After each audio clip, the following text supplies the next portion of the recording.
Assalamualaikum warahmatullahi wabarakatuh. Innal hamdalillah nahmaduhu wa nasta'inuhu wa nastaghfiruhu wa nastahdihi wa na'udzu billahi min shururi anfusina wa sayyiati a'malina man yahdihillahu fala mudilla lahu wa man yudlil fala hadiya lahu. Asyhadu an la ilaha illallah wahdahu la syarika lahu wa asyhadu anna Muhammadan 'abduhu wa rasuluh. النبي والرسول محمد اللهم صل وسلم على سيدنا محمد وعلى اله واصحابه ومن تبعهم باحسان الى يوم الدين. اللهم لا سهل الا ما جعلته سهلا وانت تجعل الحزن اذا شئت سهلا. اما بعد jamaah kajian yang dimuliakan Allah, Bapak Ibu yang berbahagia, alhamdulillah bersyukur kepada Allah pada hari ini dimudahkan hadir kembali di majelis ilmu. Semoga banyak berkah yang Allah limpahkan pada malam hari ini. Semoga setiap ilmu yang didapatkan ilmu yang bermanfaat, ilmu yang mendekatkan kita kepada Allah Subhanahu wa taala, bahwa jalan yang benar dan merupakan istiqomah dalam melakukan ilmu-ilmunya. Amin ya rabbal alamin. Baik, melanjutkan kajian rutin kita tafsir Ibnu Katsir urut berdasarkan urutan turunnya surat. Ramadan kemarin kita tematik tentang ayat-ayat takwa, karena Ramadan banyak mengingatkan tentang tujuan puasa, la'allakum tattaqun. Maka kemarin banyak kita bahas ayat-ayat tentang takwa, tematik. Malam hari ini kita mulai kembali kajian berdasarkan urutan turunnya surat. Terakhir membahas surat Fussilat kemarin ya. Kemarin itu tematik ya, karena Fussilat itu kemarin membahas tentang pentingnya istiqomah. Kalau terakhir sebelum Ramadan itu kita di catatan saya surat At-Tahrim ya, belum tuntas. Sebelumnya Al-Mujadalah, apa yang banyak membahas tentang tajasus itu, Al-Hujurat. Nah, sudah selesai ya. Kemudian At-Tahrim baru masuk pembukaan. Kita fokus kembali ke surat At-Tahrim insyaallah. At-Tahrim, harrama yuharrimu tahriman, itu asal katanya adalah haram. Jadi Nabi pernah mengharamkan sesuatu yang halal. Ada dua dosa, ya bukan maksudnya bukan hanya dua, ada dua dosa. Satu, mengharamkan yang halal. Apa contohnya? Mengharamkan yang halal. Nabi pernah mengharamkan madu. Nah, ini haram. Gara-gara istrinya cemburu, kemudian beliau mengharamkan madu. Madu beneran, bukan madu perempuan, madu apa ini? Dari lebah gitu ya, madu. Atau kesalahan yang kedua, menghalalkan yang haram. Artinya apa? Jelas-jelas haram tapi dianggap halal. Merokok, wis jamane. Banyak hari ini. Kalau Nabi Sallallahu Alaihi Wasallam mendefinisikan ada dua maksiat besok yang dominan. Idza dhahara zina wa riba. Kalau zina sudah merajalela dan riba merajalela, itu berarti akhir zaman dulu. Orang hari ini banyak yang tidak terima kalau dikatakan riba itu haram, ya, karena seakan-akan nggak bisa orang lepas dari riba ini, seakan-akan begitu ya. Atau yang sudah mulai terjadi takutan, biasa aja suap. Nabi mendefinisikan riswah Dengan tegas mengatakan la'anallahu ar-rasyiyah wal murtasiyah. Allah melaknat yang memberi suap dan yang menerima suap. Ini kayak sudah menjadi apa Pak? Tradisi. Ya. Dari yang paling rendah, ada nggak pilihan RT serangan pacar? Sudah. Serangan pilihan RT yang dulu nggak mau dijadikan RT, suruh-suruhan. Sekarang banyak kamu nggak ada bayarannya, apa nggak tahu ya. Dan terus sejauh yang saya tahu, kayaknya belum ada ya mungkin serangan pacar. Tapi sudah mulai mungkin murah, ya. Lebih tinggi tentu level bupati, gubernur, serangan pacar luar biasa. Di kampung saya itu tahun kemarin pilihan murah serangan pacarnya Pak 300.000 satu orang. Banyak kok banyak. Jadi tak banyak jadi halal ya. Ada yang memanfaatkan membeli kebenaran ya, karena saya nggak tak pegang saya bisa kacau di jabatan keren ya membeli kebenaran. Ini ya monggo orang berargumen tapi kalimat Nabi la'anallahu ar-rasyiyah wal murtasiyah. Allah melaknat yang memberi suap dan yang menerima suap. Mau namanya apapun itu, kalau itu meraih sesuatu sehingga menghalangi orang lain mendapatkan hak, ya. Misalnya ada jalur penerimaan di sebuah lembaga, ya, 1.000 yang dibuka, ya. Setiap orang berkompetisi harusnya untuk mendapatkan 1.000, tapi ada 100 yang dijual, ya. Sehingga yang berkompetisi itu hanya bisa masuk ke 900, yang 100 itu menutup celah orang lain untuk dapat hak.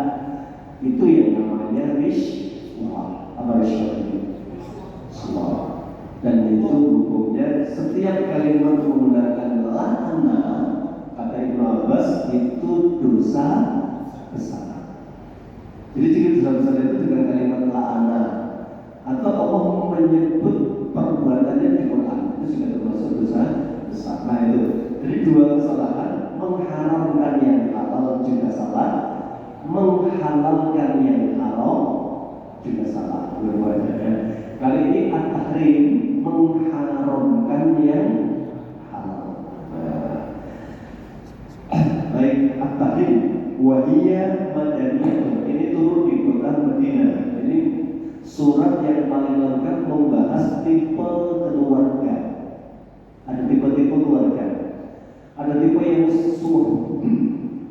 suaminya saleh, istrinya salehah. Keluarga Muhammad SAW. Ada keluarga yang suaminya saleh, istrinya durhaka. Ini keluarga Nabi Nuh sama Nabi Lut. Ada keluarga yang istrinya salehah, suaminya bejat. Ini keluarganya Fir'aun. Ada lagi bukan keluarga Nabi, tapi istimewa. Lelakinya soleh, perempuannya solehah, punya anak solehah, punya cucu soleh. Yang berikan namanya keluarga Imran. Itu juga dimasukkan di surat At-Tahrim yang terakhir. Wa Maryam ibnata Imran, dan Maryam binti Imran.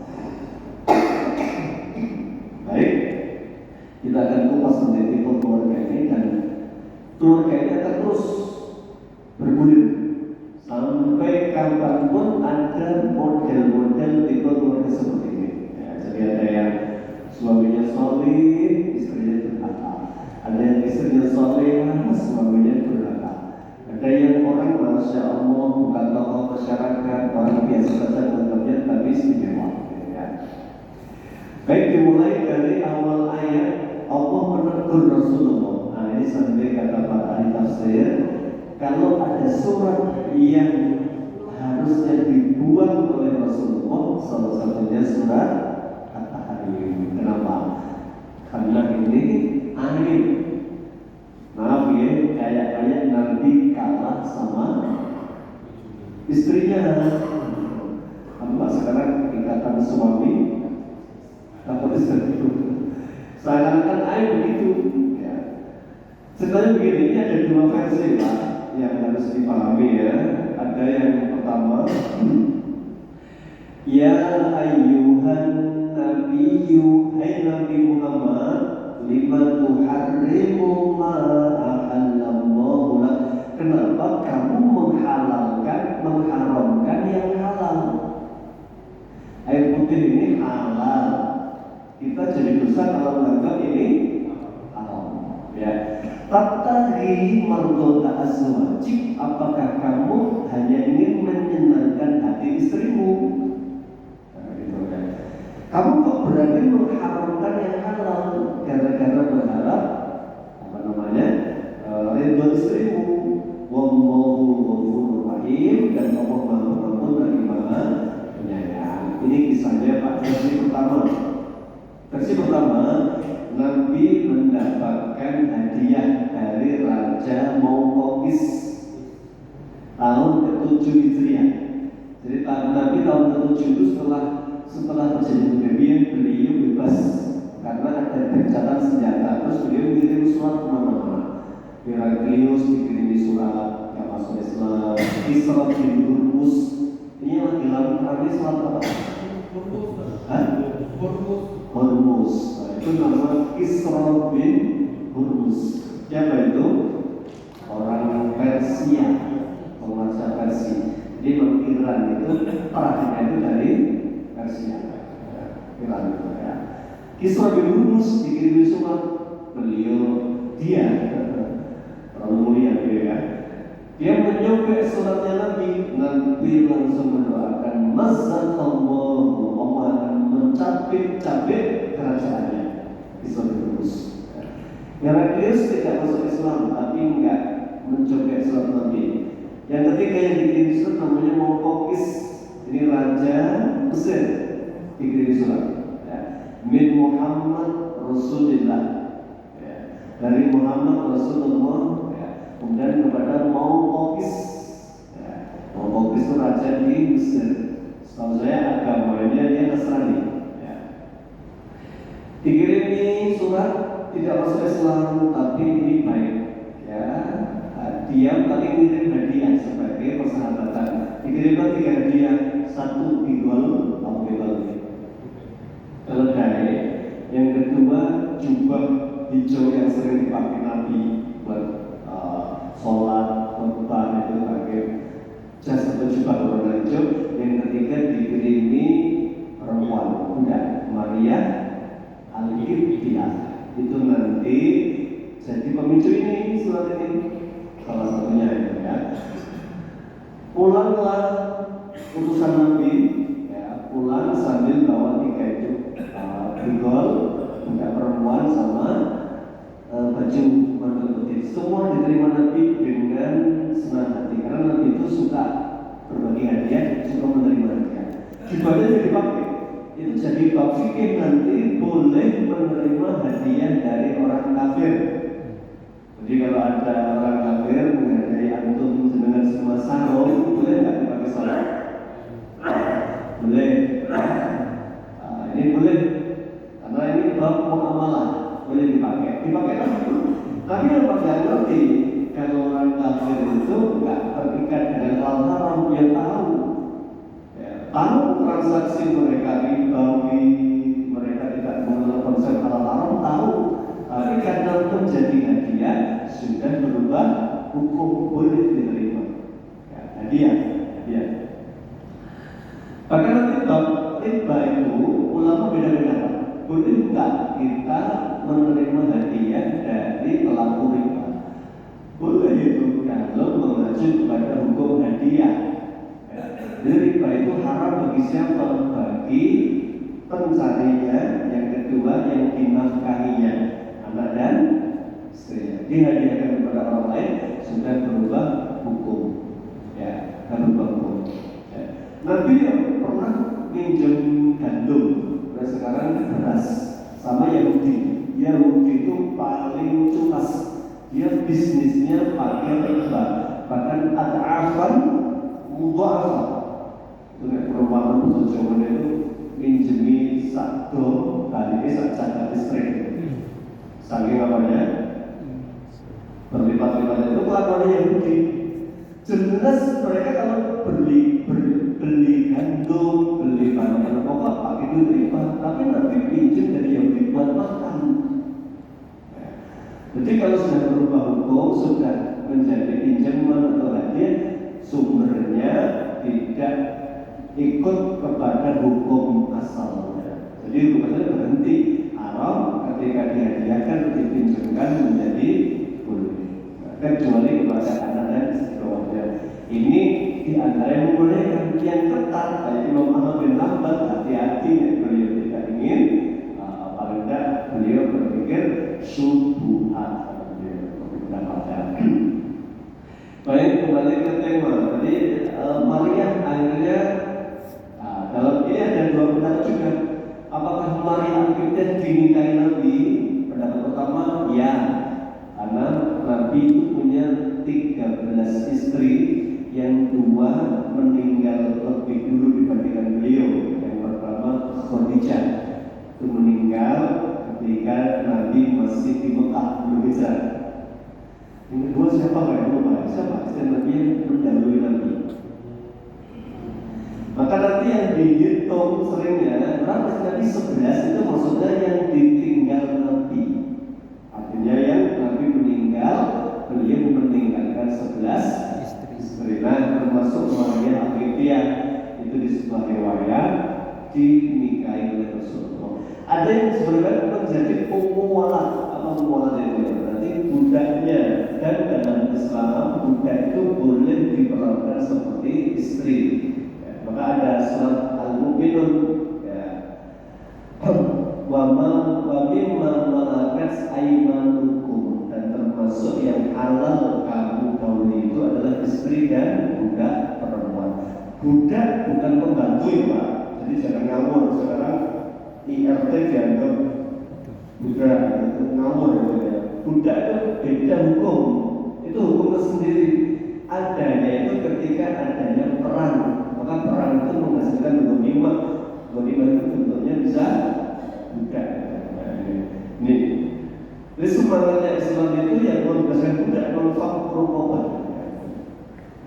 Nah, suatu hari ini pendapat pertama kita sampaikan teman ya. Jadi dari ahli tafsir kondang ini Imam Tabari, beliau mengatakan dalam banyak riwayat kejadian ini ketika Nabi menggauli istrinya yang bernama Nabi Maria Al-Qibtiyah di rumahnya Hafsah ketika itu, ya, sampai Hafsah marah, kemudian Nabi bersumpah, demi Allah mulai hari ini saya tidak akan menggauli lagi siapa? Maria Al-Qibtiyah. Allah menegur, Maria itu haram untukmu. Kenapa kamu haramkan gitu? Apa gara-gara kamu ingin menyenangkan hati istrimu? Istrimu siapa yang dimaksud? Hafsah. Hafsah itu siapa? Putrinya Umar. Dia pendapat pertama, dan ini riwayatnya juga banyak yang kuat. Pendapat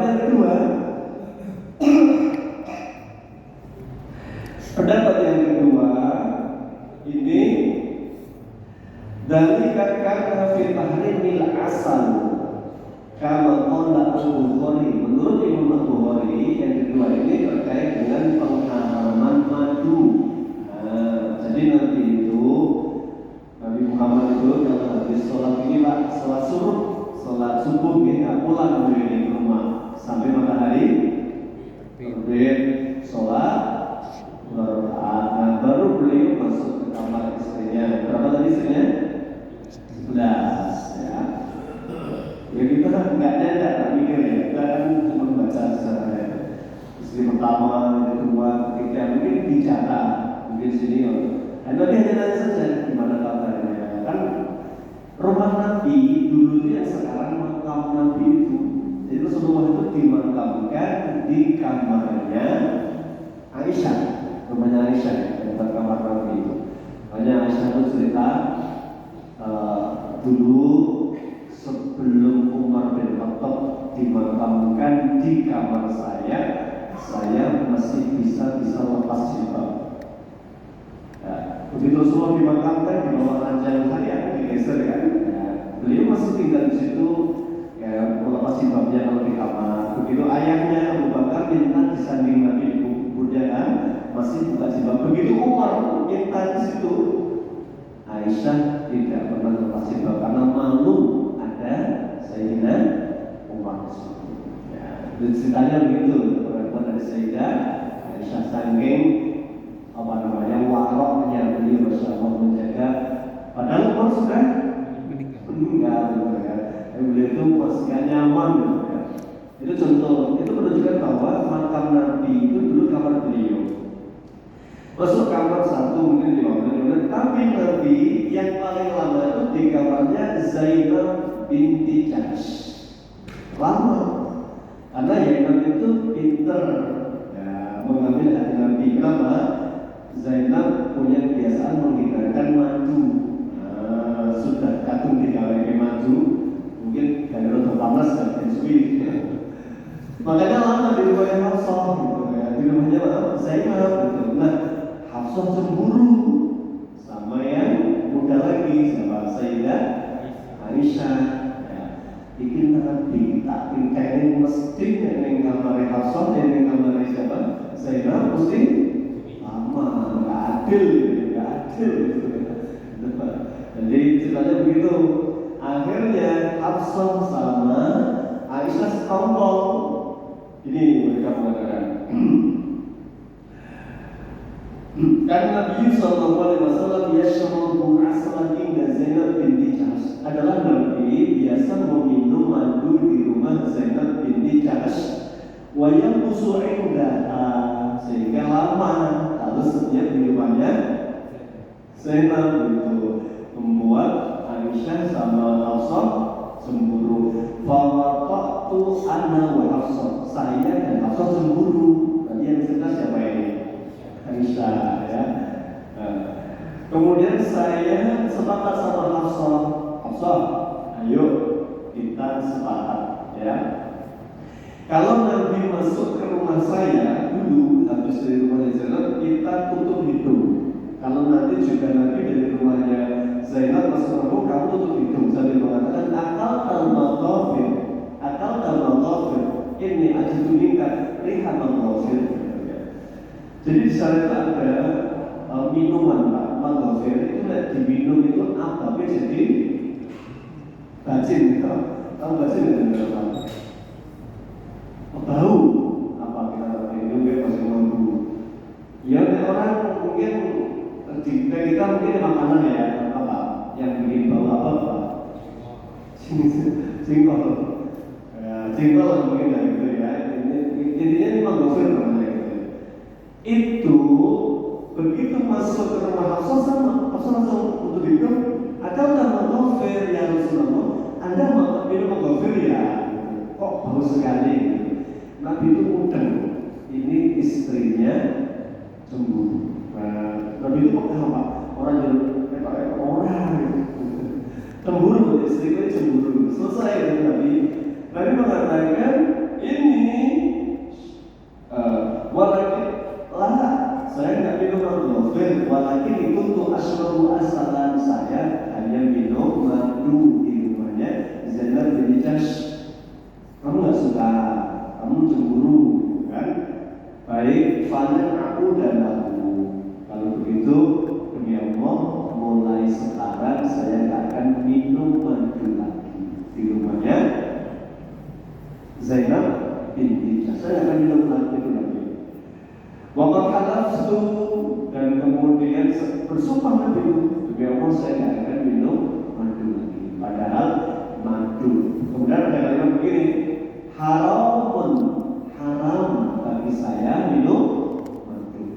Jadi salah Rasulullah ini. Maka ditutur sama Allah, langsung turun ayat pertama, ya ayyuhan nabi, hai Nabi, kenapa berani mengharamkan yang halal? Tadi berdoa aswajib, apakah gara-gara ini menyenangkan hati istrimu Hafsah sama Aisyah, gitu kan? Ya, wallahu ghafurur rahim, ya. Istighfar, mohon ampun kepada Allah Maha Pengampun lagi Maha Penyayang. qad faradallahu lakum tahillata aymanikum. Allah mewajibkan kamu mencabut sumpah. Sumpah itu sama. Nah, maka sudah berlaku hukum kafarat. Apa kafarat? Ya kafarat, ya penebus. Ya. Maka pilihannya satu, it'amu asrati masakin. Nah, harus yang bersumpah misalnya demi Allah. Misalnya apa? Ada orang yang mungkin sok-sokan gitu ya, demi Allah saya nggak sudi main ke tempatmu misalnya ya. Ada butuh di dalam satu harinya harus ke sana. Kalau sudah bersumpah itu wajib menarik sumpahnya dan dia kafarat. Apa kafaratnya? Satu, memberi makan 10 orang miskin. Tut'imuna ahlikum wa kiswatun aw tahriru raqabah. Yang kedua bebaskan budak. Yang ketiga faman lam yajid fasyamu salasati ayyam. Kalau enggak mampu memberi makan 10 orang miskin atau enggak bisa bebaskan budak, maka pilihan terakhir adalah puasa 3 hari. Dzalika kafaratu aymanikum idza halaftum. Itulah kafarah sumpah yang kalian rubah atau kalian cabut sumpah kalian. Jadi kalau bersumpah, ya sudah ada bersumpah melanggar wajib bayar kafarah. Nah, 1, 2, 3. Nah, sampai di sini Nabi kemudian mencabut sumpahnya dan membayar kafarahnya. Kemudian teguran berikutnya adalah kepada istri beliau Hafsah sama Aisyah. Ya. Ayat yang keempat itu, in tatuba ilallahi faqad sagat qulubukuma. In tatuba, jika kamu berdua taubat. Siapa berdua ini? Aisyah sama Hafsah. Kalian berdua itu sudah bikin Nabi gundah sehingga beliau mengharamkan madu gara-gara kalian. Kalau kalian mau bertobat, faqad sagat qulubukum, sungguh hati kalian memang condong kepada kebaikan. Wa in tadhharu, jika kalian masih membantah ya sama Nabi, fa innahu huwa maulahu, maka Allah lah pelindung Rasul. Wa Jibril juga melindunginya. Wasalihul mu'minin, dan orang-orang mukmin yang saleh. Wal malaikatu ba'da dzalika dhahir, demikian juga para malaikat.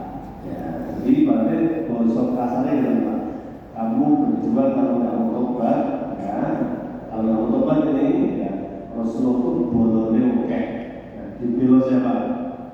Allah, Jibril, orang-orang beriman dan para malaikat. Ya. Bahkan ayat yang kelima, asa rabbuhu in talaqakunna, ya. Kalau sampai Rasul marah dan mencerai kamu berdua, ya, Allah mudah saja menggantikan untuk Rasulullah khairan minkunna, istri yang lebih baik dari kamu. Ya. Begitu ayat ini turun, Umar bin Khattab tergopoh-gopoh ke rumah Hafsah sambil mengancam, kalau sampai kamu dicerai sama Rasulullah, kamu tak bunuh, kata Umar. Ya. Sebab Umar bisa kehilangan jadi keluarga Nabi. Umar kan mertuanya Rasulullah. Kalau sampai cerai, bukan lagi keluarga Rasulullah kan? Diancam kalau kamu tinggal menunduk terus dipegat sama Rasulullah, ya kamu tak bunuh namanya. Ya. Itu bisa jadi kalau kalian tetap melawan sama Rasulullah, kemudian Rasul menceraikan kamu, Allah akan menggantikan untuknya min khairin kunna, lebih baik dari kalian semua. Muslimatin lebih patuh kepada Rasulullah, mukminatin lebih beriman kepada Rasulullah, qanitatin lebih taat. Jadi muslimah itu pasrah ya. Taibatin ahli taubat, abidatin ahli ibadah, salihatin ahli puasa, sayyibatin baik itu janda wa abkaran atau diganti dengan yang perempuan. Bahasanya itu kurang stok Gusti Allah itu kalau ganti untuk Rasulullah ya. Ini bab tentang bagaimana istri-istri jangan menyulitkan suami. Ya. Ada hikmahnya oleh pakar pendidikan itu ya, oleh pakar pendidikan itu Syekh Dr. Hatta misalnya ini bukan tafsir ya di keputusan lain. Apa hikmah dari surat At-Tahrim ini? Ya, salah satu hikmahnya adalah suami sering sekali jatuh pada perbuatan salah gara-gara tuntutan istri. Ya, suami-suami itu ada suami-suami yang masya Allah hidupnya qanaah, ya. Tidak mau sampai utang macam-macam. Istrinya menuntutnya, motor tuanya jual saja buat DP. Suami-suami ini akhirnya kalah dengan istrinya, ya. Kemudian menjual motor tuanya buat DP motor baru sehingga kadang memaksakan sehingga bisa terlilit. Ya. Atau suami-suami bisa korupsi itu gara-gara gaya hidup istrinya. Jadi perempuan itu memang kadang membuat suami-suami tadi jatuh dalam kesalahan. Rasulullah pun jatuh dalam kesalahan, tapi kemudian dibimbing oleh Allah, diampuni oleh Allah. Kan salah mengharamkan yang apalagi menghalalkan yang haram, ya. Korupsi, suap, demi membahagiakan istri. Salah ya. Baik, ini cerita di awal tentang surat At-Tahrim ya. Intinya justru mulai ayat yang ke-6 nanti ini perintah kepada setiap suami. Ayat yang ke-6 kita bahas. Ya ayyuhalladzina amanu qu anfusakum wa ahlikum naran wa quduhan nas wal hijarah. Hai orang-orang yang beriman, jaga dirimu dan keluargamu dari api neraka. Wa quduhan nas wal hijarah, bahan bakarnya manusia dan batu.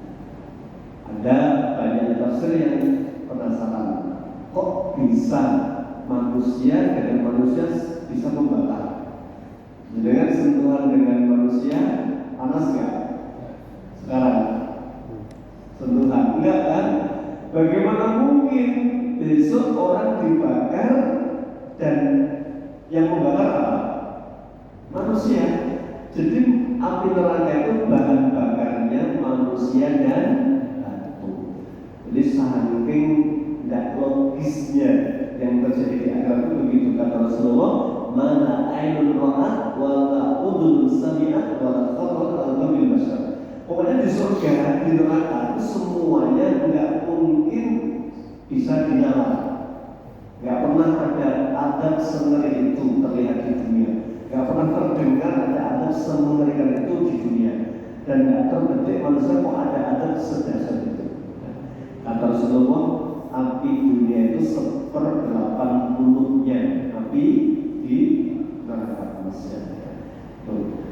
Maka takutlah alaiha malaikatun, penjaga itu malaikat namanya Zabaniyah.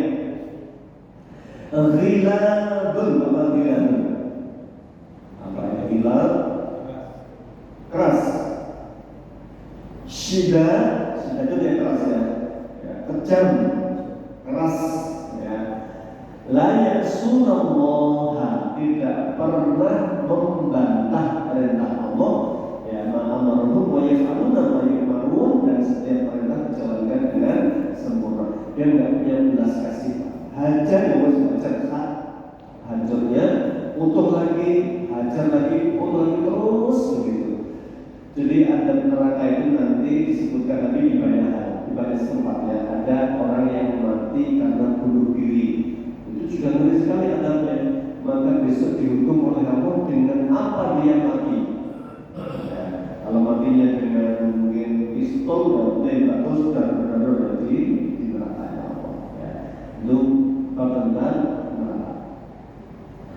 Ketika ayat itu turun, Abu Bakar As-Siddiq Ya, dan beberapa sahabat keberatan, ya Rasulullah berat sekali menjadi suami, menjaga diri dari neraka berat, apa ditambah bebannya juga siapa? Keluarga. Jadi kita itu bebannya dua, ada lagi kan? Untuk ada lagi untuk bapak-bapak para rumah tangga. Orang-orang yang beriman, maksudnya adalah kita para rumah tangga ini. Ku anfusakum, jaga dirimu, ahli apa ahli? Keluarga itu nanti urutan doanya kita sudah hafalkan. Rabbana hab lana min azwajina baru dzurriyyah. Ya Allah, anugerahkan untuk kami pasangan yang menyejukkan mata dan keturunan yang menyejukkan mata. Kenapa kok doanya pasangan dulu baru keturunan?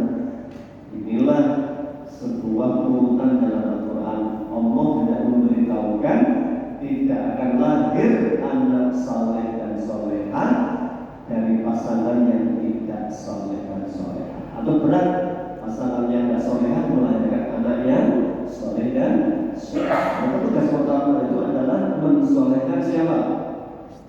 Pasangan.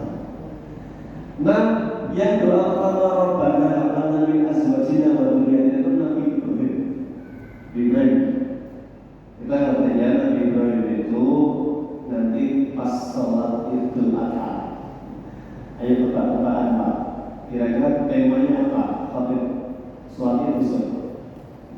Yang mesti Nabi Ibrahim oleh Ismail. Jadi kan saat melakukan sholat itu seperti aja temanya yang wih dan tenang banget itu. Ya kan diulang-ulang terus itu. Yang luar biasa, kenapa kok bisa anak yang nggak ketemu bapaknya, bahkan mungkin nggak diombeli bapaknya, ditelantarkan sekalian taruh di lomba perempuan tuh, ketika kamu di sebelah kok bisa mengatakan ya abadis al-matu ayah kalau itu perintah Allah bersaudara. Kok bisa ngomong begitu? Itu ahli tafsir sama mengatakan ini karena kesuksesan Nabi Ibrahim mendidik ibunya Ismail siapa? Siti Hajar itu dididik dengan baik sehingga kalimatnya kalimat yang baik, membangga di hadapan Ismail yang menceritakan kehebatan ayahnya. Ayahmu Nabi kekasih Allah, ya, orang pilihannya Allah, ya, tugasnya banyak, ya, dan banyak tersebut. Sehingga anak itu tumbuh dalam benaknya itu ayah hebat, ayah luar biasa, ayah kasih Allah, sehingga takjub dengan kehebatan ayahnya. Cuma kalau istrinya gagal, ya, suami berhenti istrinya, mesti kan nyelek-nyelek bojone. Wes sesuk nek gede coba bapakmu ya tak tanggung jawab gitu kan. Ya, awake dhewe kayaknya udah dapat TV, ATM ya atau atau telepon, video call, ngomongin kalimatnya negatif kabeh kira-kira piye Pak? Ketika Ismail ditekani bapak terus bapak ini membelai kue itu zaman Ismail sing model kedua mesti membantah Pak Cak apa tau orang mukanya tetap ingin membelai. Ini pentingnya pendidikan pasangan. Makanya doanya ya Allah anugerahkan untukku pasangan qurrata a'yun wa dzurriyyatan qurrata a'yun. Itu kalau dipisah kalimatnya begitu. Kan memang tidak dipisah kalimatnya kan hablana min azwajina wa dzurriyyatina qurrata a'yun. Aslinya hablana min azwajina qurrata a'yun wa dzurriyyatina qurrata a'yun. Jadikan untuk hamba pasangan yang menyejukkan mata dan anak-anak yang menyejukkan mata. Nah, itu tugasnya bagi para suami. Maka memang jaga dirimu dan keluargamu dari api neraka. Rasulullah pun sama ketika dalam dakwahnya, beliau memberikan petunjuk dakwah itu segala prioritasnya keluarga yang pertama.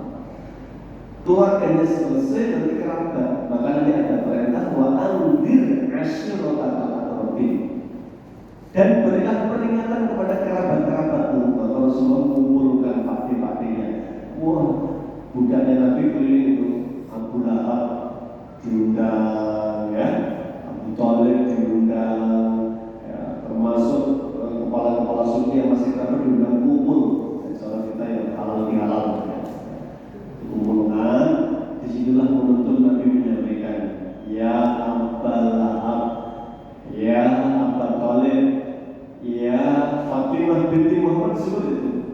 Saya nggak bisa menyelamatkan kalian dari adab Allah. Yang bisa menyelamatkan kalian adalah diri kalian sendiri dengan mengakui Allah Tuhannya dan saya utusannya. Maka ucapkan la asyhadu an la ilaha illallah wa asyhadu anna Muhammadan Rasulullah. Baru ngomong sekejap, Abu Lahab sudah tetap bantulah kalian Muhammad. Kurang ajar kamu Muhammad. Alihada jamaah, jebule kamu kumpulkan kami mau pengen ngomong ini. Ini Bapak tanggung jawab. Nanti sudah selesai menyampaikan tanggung jawab. Nah, ini jadi kalau kita ada momentum keluarga besar, ya, halal bihalal, ada kesempatan sebisa kita ada muatan dakwah. Ya. Ingatkan yang paling mendasar, sholat tentunya muslim semua. Sholat itu barometer pertama. Menjauh ponaan, padi, bule, monggo sami-sami jaga sholat, karena sholat yang pertama kali dihisab besok di hadapan Allah. Ada pendapat mungkin saking sering terdengar sehingga menjadi pembenaran, ya. Sampai saya tulisan itu kayak dibenarkan saja sama yang baca itu. Tuhan tidak melihat agamamu, Tuhan hanya melihat pekertimu. Ya. Jadi orang itu harus apik sama masyarakat, sama orang tua, sama pasangan, anak-anaknya, Masya Allah dididik dengan baik. Orang sholat itu orang pokok. Yang penting mungkin apian. Kemudian nanti kalau kita kali sama Mbak Udin, Bapak Ibu almarhum tiang saya, ya, almarhum tiang saya, yang orang nyumbang, buat sholat, buat tekan ini. Orang sholatnya sangat elek wong Islam, karena kata Rasulullah yang pertama kali dilihat Allah dari sekian kebaikan orang. Kebaikan kita kan banyak orang itu yang birrul walidain, baik sama tetangga, ya, memuliakan istri, anak-anak dididik dengan baik, itu kan kebaikan semua. Baca Quran, tapi yang pertama kali dilihat Allah apa? Sholat wajibnya. Ini menjadi sebuah catatan termasuk di sini. Bagaimana cara menjaga keluarga itu? Bintang Allah dengan bertakwa kepada Allah, menjalankan yang wajib, menjauhi yang haram. Ini mau tugas kita. Makanya Nabi itu begitu turun, kita lihat ini namanya. Sudah siapa? Oke, dan tambah satu ayat saja ini. Karena terkait biar tidak misalkan menggantung pembahasan. Termasuk perintah jilbab misalnya itu.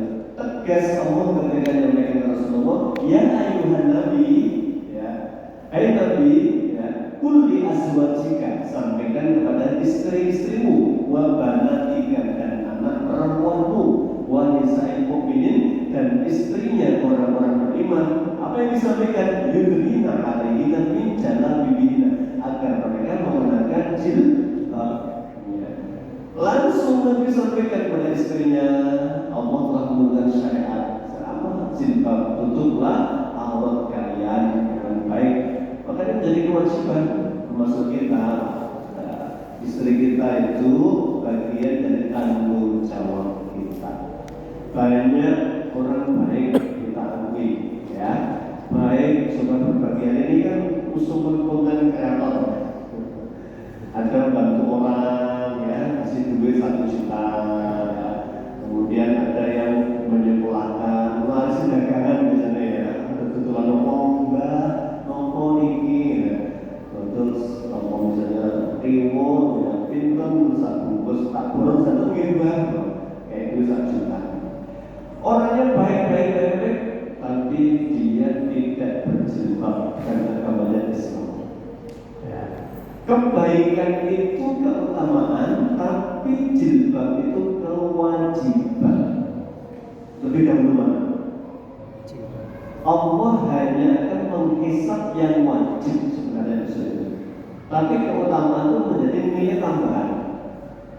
Allah nggak akan tanya, kamu kok nggak pernah berbagi, nggak pernah borong-borong dagangan wong, kalau itu tidak ada ya. Keutamaan nggak akan ditanya, ya katanya.